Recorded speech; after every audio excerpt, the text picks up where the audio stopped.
ఈ నెల 7వ తేదీ నుండి 13వ తేదీ వరకు జరుగు శ్రీ వీరవేంకట సత్యనారాయణ స్వామి వారు మరియు శ్రీ అనంతలక్ష్మి సత్యవతీదేవి యొక్క కళ్యాణం వారం రోజులు దిగ్విజయంగా జరగబోతోంది.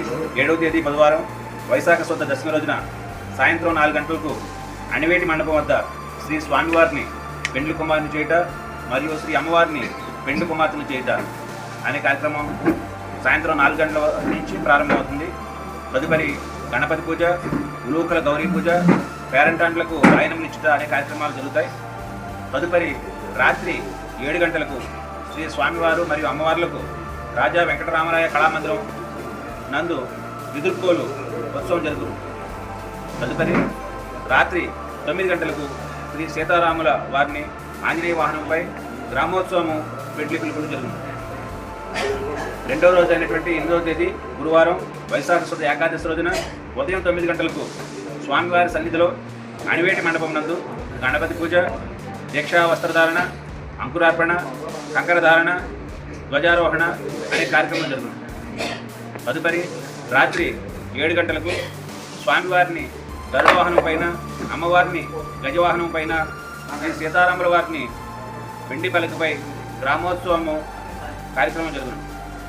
తదుపరి రాత్రి 9:30 వార్షిక కళ్యాణ వేదిక వద్ద శ్రీ స్వామివారి అమ్మవార్లకు దివ్య కళ్యాణ మహోత్సవము అంగరంగ వైభవంగా జరుగుతుంది.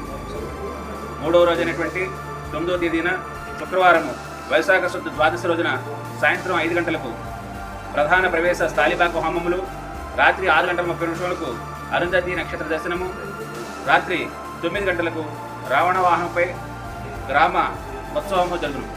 5వ రోజున అనగా 11వ తేదీ ఆదివారం వైశాఖ శుద్ధ చతుర్దశి రోజున సాయంత్రం 4 గంటలకు కొండ దిగువన శ్రీ స్వామివారి గార్డెన్ నందు అక్కడ ఉన్నటువంటి మండపంలో శ్రీ వీరవేంకట సత్యనారాయణ స్వామి వారికి మరియు అనంతలక్ష్మి సత్యవతీదేవి వారులకు వనవిహార మహోత్సవ కార్యక్రమము ఘనంగా జరుగును.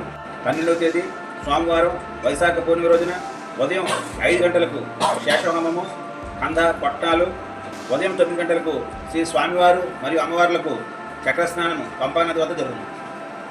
పంపానది వద్ద మనకు ప్రస్తుతము నీటి వసతి అంతా కూడా సక్రమంగానే సరిపడగానే ఉన్నది.